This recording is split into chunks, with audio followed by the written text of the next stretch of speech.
లాస్ట్లో తీసుకు దయచేసి అందరూ కూర్చోవాలి. ఎవరైనా కాగితాలు ఇవ్వాలంటే లాస్ట్లో ఇవ్వండి. అకేషన్ కూడా అర్థం చేసుకోవాలి. తెలుగుదేశం పార్టీ కార్యకర్తలు వచ్చి ఒక పవిత్రమైన సంఘటన జరిగినప్పుడు మీ ఒక్క వ్యక్తి కోసం ఆ పిటిషన్ ఇవ్వాలని నేను ఎప్పుడు తీసుకుంటున్నాం. మీరు రండి, తీసుకుంటాం. తెలుగుదేశం పార్టీ కుటుంబ సభ్యులందరికీ నమస్కారాలు. ఈవేళ శ్రీ నందమూరి తారక రామారావు గారి వర్ధంతి. ఎన్టీఆర్ మనందరికీ దూరమై 30 ఏళ్ళు అవుతున్నా తెలుగు జాతి గుండెల్లో శాశ్వతంగా ఉండే ఏకైక నాయకుడు నందమూరి తారక రామారావు గారు. తెలుగు జాతి ఖ్యాతిని ఎవరెస్ట్ అంత ఎత్తుకు తీసుకెళ్లిన యుగ పురుషుడు, మనందరికీ ఆరాధ్య దైవం ఎన్టీఆర్. ఇప్పుడే ఏవి చూశారు, ప్రపంచంలో ఎక్కడా జరగలేదు. పార్టీ పెట్టిన 9 నెలల్లో అధికారంలోకి వచ్చిన ఏకైక పార్టీ తెలుగుదేశం పార్టీ అనే విషయం మనం ఎవ్వరూ మర్చిపోవడానికి వీలు లేదు. ఒక చరిత్ర సృష్టించిన వ్యక్తి, దేశంలోనే సుపరిపాలనకు అర్థం చెప్పిన వ్యక్తి శ్రీ ఎన్టీఆర్. తెలుగుదేశం పార్టీతోనే అంతవరకు మీరు చూస్తే రాజకీయం అంటే ఏదో పరిపాలన తూతూ మంత్రంగా పరిపాలన చేసి అలవాటు నేర్చుకున్నప్పటి నుంచి ఎన్టీఆర్ వచ్చిన తర్వాత పరిపాలనకు నిజమైన అర్థం చెప్పారు. సంక్షేమ కార్యక్రమాలు, అభివృద్ధి కార్యక్రమాలకు నాంది పలికారు. సమాజం కోసం, అందరికీ న్యాయం కోసం బడుగులు, విద్యావంతులకు టికెట్లు ఇచ్చి రాజకీయాల్లో, పాలనలో ఎన్నో అవకాశాలు కల్పించారు. ఆయన రాకమునుపు మీరు ఒక్కసారి చూస్తే రాజకీయాల్లో ఉండే ప్రతి ఒక్కరు కూడా చదువుకోని వ్యక్తులు, ఓనుమాలు లేని వ్యక్తులు, వేలిముద్ర వేసే వ్యక్తులుంటే కాదు, అన్ని వర్గాల్లో చదువుకున్న వారిని సమర్థవంతులను రాజకీయాల్లోకి తేవాలని ఆలోచించిన ఏకైక నాయకుడు భారతదేశంలో ఎన్టీ రామారావు గారు. అందరికీ సామాజిక న్యాయం చేయాలని ముందుకు పోయిన వ్యక్తి ఎన్టీ రామారావు గారు. ఆ రోజు ఒకటే నినాదం, తెలుగు జాతి ఆత్మ గౌరవం. రెండోది, పేద ప్రజల అభ్యున్నతి లక్ష్యంగా ఆయన పరిపాలన చేపట్టారు. ఈరోజు మనందరికీ తెలుగు రాష్ట్రం వచ్చిందంటే పొట్టి శ్రీరాములు గారు ప్రాణత్యాగం చేసి మొట్టమొదటిసారిగా భాషా ప్రయుక్త రాష్ట్రాలకు నాంది పలికి తొలి రాష్ట్రం తెలుగు వారి కోసం ఏర్పాటు చేసింది పొట్టి శ్రీరాములు గారు అయితే, ఆ తర్వాత మదరాసి అని పిలుస్తూ ఉంటే కాదు, తెలుగు జాతి ఒకటి ఉందని ప్రపంచానికి చాటి చెప్పిన ఏకైక నాయకుడు నందమూరి తారక రామారావు గారు. పాలనలో సంస్కరణలు తీసుకొచ్చారు. బడుగులకు, మహిళలకు ప్రత్యేక చట్టాలు తీసుకొచ్చారు. ఆ రోజు మహిళలకు ఆస్తిలో సమాన హక్కు తీసుకొస్తే తర్వాత 40, 50, 20, 30 సంవత్సరాలకి ఆ దేశంలోనే ఒక చట్టంగా తయారయ్యే పరిస్థితి వచ్చింది. ఎస్సీలకు, ఎస్టీలకు రాజ్యాంగంలో ఆ రోజు రిజర్వేషన్లు కల్పిస్తే కాదు, బీసీలు కూడా ఉన్నారు, వీళ్ళకు కూడా అన్యాయం జరిగిందని మొట్టమొదటిసారిగా 20% బీసీలకు స్థానిక సంస్థల్లో రిజర్వేషన్లు కల్పించిన నాయకుడు నందమూరి తారక రామారావు గారు.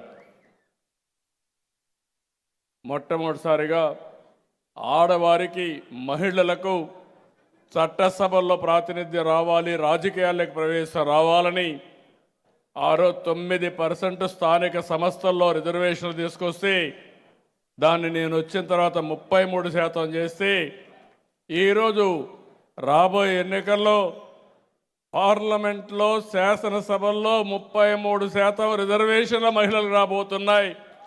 అది మార్పుకు నాంది. ఇవే కాకుండా సంక్షేమ కార్యక్రమాలు, ₹2 కేజీ బియ్యం. అప్పటి వరకు కొన్ని వర్గాలైతే రైస్ తినే పరిస్థితి లేదు, జొన్నలు సజ్జలు రాగులే తినే పరిస్థితిలో ఉంటే మొట్టమొదటిసారిగా ₹2 కేజీ బియ్యం పెట్టి ఆహార భద్రతకు నాంది పలికిన వ్యక్తి. తర్వాత ఈరోజు మనం చూస్తే పీడిఎస్ కానీ ఇవన్నీ వచ్చాయని చెప్పి కూడా నేను మీకు తెలియజేస్తున్నా. ఆయన స్ఫూర్తితో మీరు ఇంకొక వారిని చూస్తే తిరుమల తిరుపతి దేవస్థానంలో అన్నదానం ప్రవేశపెట్టారు. ఒక వినూత్నమైన కార్యక్రమం. ఈరోజు 1,00,000 మందికి అన్నదానం అనునిత్యం పెట్టే పరిస్థితి వచ్చింది. దాతలే ముందుకు వచ్చారు. ఈరోజు ఏమాత్రం కూడా ఇబ్బంది లేకుండా సుజావుగా కార్యక్రమాలు జరిగే పరిస్థితికి వచ్చింది. అవన్నీ చేసిన తర్వాత ఈరోజు మనం ఆలోచించి మొత్తం అన్నా క్యాంటీన్ పెట్టి రాష్ట్రం మొత్తం దగ్గర 225 ఉన్నాయి. తొందరలో మళ్ళీ ఒక 700 అన్ని నియోజకవర్గాల్లో ప్రారంభించి అన్నా క్యాంటీన్ ద్వారా పేదవాళ్లకు అన్నం పెట్టే కార్యక్రమానికి శ్రీకారం చుడుతున్నాం. ఇదే కాకుండా ఆ రోజు మీరు ఒక్కసారి చూస్తే వృద్ధులకు పింఛను ₹35తో ప్రారంభించారు. ఆ తర్వాత నేను ₹70 చేశాను. మళ్ళీ నేను వచ్చిన తర్వాత 200 ఉంటే 2000 చేశాం. ఈరోజు 4000, 6000, 10,000, 15,000 పింఛన్ల కార్యక్రమానికి శ్రీకారం చుట్టాం. ఇది ఒక చరిత్ర. అలాంటి చరిత్రకు మనం నాంది పలికాం.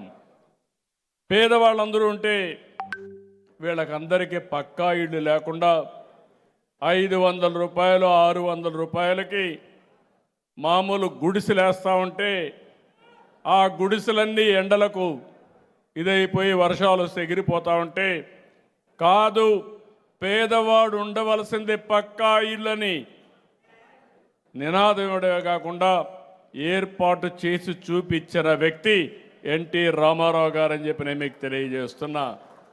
మళ్ళీ ఈరోజు ఎన్డీఏ ప్రభుత్వం, తెలుగుదేశం ప్రభుత్వం ఈ రాష్ట్రంలో ఒకటే హామీ ఇస్తున్నాం. ప్రతి ఒక్కరికి గ్రామీణ ప్రాంతాల్లో 3 సెంట్లు, పట్టణ ప్రాంతాల్లో 2 సెంట్లు, ప్రతి ఒక్కరికి ఇల్లు కట్టించే బాధ్యత, ఇంటి భద్రత ఏర్పాటు చేస్తాం. ఇంకొక పక్కన మొన్ననే 3 లక్షల మందికి సామూహిక గృహప్రవేశాలు చేశాం. మళ్ళీ ఉగాది రోజున 5 లక్షల మందికి గృహప్రవేశాలు ఉంటాయి. ఇవి కాకుండా ప్రతి ఒక్కరికి 3 సంవత్సరాల్లో, 3.5 సంవత్సరాల్లో ఇండ్లు కట్టించే బాధ్యత తీసుకుంటాం. సంక్షేమ కార్యక్రమాలకు ఆ రోజు నాంది పలికాం. ఈరోజు సూపర్ 6 తీసుకొచ్చాం, సూపర్ హిట్ చేశాం. తల్లికి వందనం, స్త్రీ శక్తి, దీపం 2, అన్నదాత, సుఖీభవ లాంటి కార్యక్రమాలు సమర్థవంతంగా అమలు చేశాం. ఆర్థిక ఇబ్బందులున్నా, ఎన్నో సమస్యలున్నా ఇచ్చిన మాట నిలబెట్టుకోవడానికి ఈ ప్రభుత్వం పనిచేస్తున్నామని మరొకసారి ఎన్టీఆర్ వర్ధంతి సందర్భంగా విజ్ఞప్తి చేస్తున్నా. 2024 ఇచ్చిన హామీలన్నీ కూడా నెరవేర్చుకుంటూ వస్తున్నాం. ఇంకో పక్క పెన్షన్లు పెంచాం. మెగా డిఎస్సి 1 సంవత్సరంలో ఎన్ని అడ్డంకులు సృష్టించినా అధిగమించి ఉద్యోగాలు ఇచ్చాం. పోలీసు ఉద్యోగాలు ఇచ్చాం. ఉద్యోగ కల్పనకి పెద్ద ఎత్తున కార్యక్రమాలు చేపడుతున్నాం. నా ఆలోచన ఒకటి, ఈ రాష్ట్రంలో చదువుకున్న వ్యక్తి ఎవ్వరు కూడా ఇంటి దగ్గర వేస్ట్ కాకుండా వారందరికీ ఉపాధి కల్పించే సంకల్పంతో ఈ ప్రభుత్వం ముందుకు పోతున్నాం అని మరొక్కసారి మీ అందరికీ విజ్ఞప్తి చేస్తున్నాను. ఇంకొక పక్కన ల్యాండ్ టైటిలింగ్ యాక్ట్, మన తాత ముత్తాతలు ఇచ్చిన భూమి, ఆనాటి పాలకుడు ఫోటో 22A పెట్టి మొత్తం భూములన్నీ అవకతవకలు. ఎన్టీ రామారావు గారు ఒకప్పుడు విలేజ్ లెవెల్లో కరణం ఉండేవాడు, విలేజ్ మున్సిప్ ఉండేవాడు. వీళ్ళు రికార్డ్స్ అన్ని తారుమారు చేస్తామంటే ఇలాంటివన్నీ తారుమారు చేయకుండా ఉండాలనే సంకల్పంతో గ్రామాధికారుల్ని రద్దు చేసిన నాయకుడు నందమూరి తారక రామారావు గారు.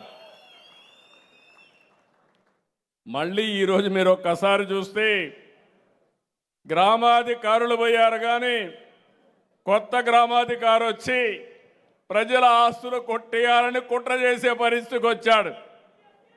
ఎక్కడ చూసినా అడ్డదుడ్డంగా ఈ ల్యాండ్ రికార్డ్స్ అన్ని తయారైనాయి. మనందరికీ వారసత్వంగా వచ్చేది పెద్ద సమస్య.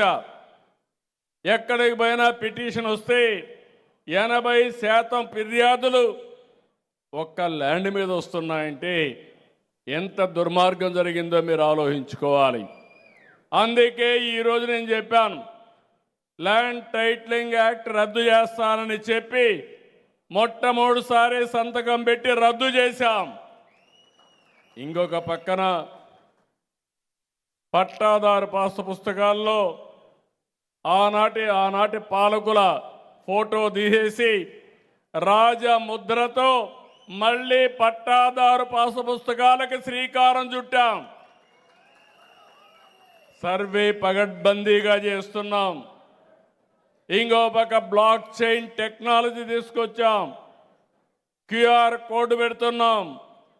ఎవడైనా ల్యాండ్ రికార్డు మారిస్తే ఎక్కడున్నా చూసుకునే ఏర్పాటు రియల్ టైంలో ఏర్పాటు చేస్తున్నాం. ఈ రికార్డుని ఎవ్వడు కూడా ట్యాంపర్ చేయలేడు, చేస్తే జైలుకు పోతారని చెప్పి కూడా నేను మీకు తెలియజేస్తున్నా. ఓసారి దుర్మార్గులు చేసిన పనికి టెక్నాలజీ కూడా జోడించి సమర్థవంతంగా ముందుకు పోవడం తప్ప వేరే మార్గం లేదు. కొంతమందికి కొన్ని బలహీనతలు ఉంటాయి. ఏదో క్రెడిట్ చోరీ అని మాట్లాడుతూ ఉంటారు, నేను దానికి కూడా వస్తా. ఏదైతే మన భూమి దగ్గర 700 కోట్ల రూపాయలు ఖర్చు పెట్టి సర్వే రాళ్లపైన ఫోటో వేసుకున్న దుర్మార్గులు ఈ రాష్ట్రంలో ఉన్నారంటే ఇది ప్రపంచంలో ఎక్కడా జరగని విషయాలని చెప్పి కూడా నేను మీకు తెలియజేస్తున్నా. ఇదే కాకుండా నాడు ఉద్యోగులు ఎన్ని అవమానాలు, కడాన టీచర్ని బ్రాందీ షాపుల దగ్గర క్యూ లైన్ పెట్టడానికి వాళ్ళని వాడుకున్న పరిస్థితి. ఉద్యోగులు వచ్చి మా జీతాలు ఇవ్వండి అంటే, లేకపోతే మా బకాయిలు మాకిమ్మంటే వాళ్ళ మీద తప్పుడు కేసులు పెట్టిన పరిస్థితి. ఈరోజు ఉద్యోగస్తులందరినీ గౌరవిస్తున్నాం. బకాయిలు కానీ డిఏలు కానీ ఇస్తున్నాం. మొన్న సంక్రాంతి మునుపు వాళ్ళ బకాయిలు కొంతవరకు చెల్లించి నిజమైన సంక్రాంతి ఉద్యోగస్తులకు ఇచ్చిన party Telugu Desam party, NDA party. ఇదే కాకుండా పెట్టుబడులు తెస్తున్నాం. పెద్ద ఎత్తున ఉద్యోగాల కోసం ముందుకు పోతున్నాం. పెట్టుబడులు ఒకసారి మీరు చూస్తే ఇటీవల కాలంలో బ్యాంక్ ఆఫ్ బరోడా ఒక రిపోర్ట్ ఇస్తే దేశంలో వచ్చిన పెట్టుబడుల్లో 25% మన రాష్ట్రానికి వచ్చాయి. 29 రాష్ట్రాలు ఉంటే దగ్గర కేంద్రపాలిత రాష్ట్రాలుంటే మనకు అంత పెట్టుబడి వచ్చిందంటే అది ఈ ప్రభుత్వం యొక్క చొరవ అని చెప్పి కూడా నేను మీకు తెలియజేస్తున్నా.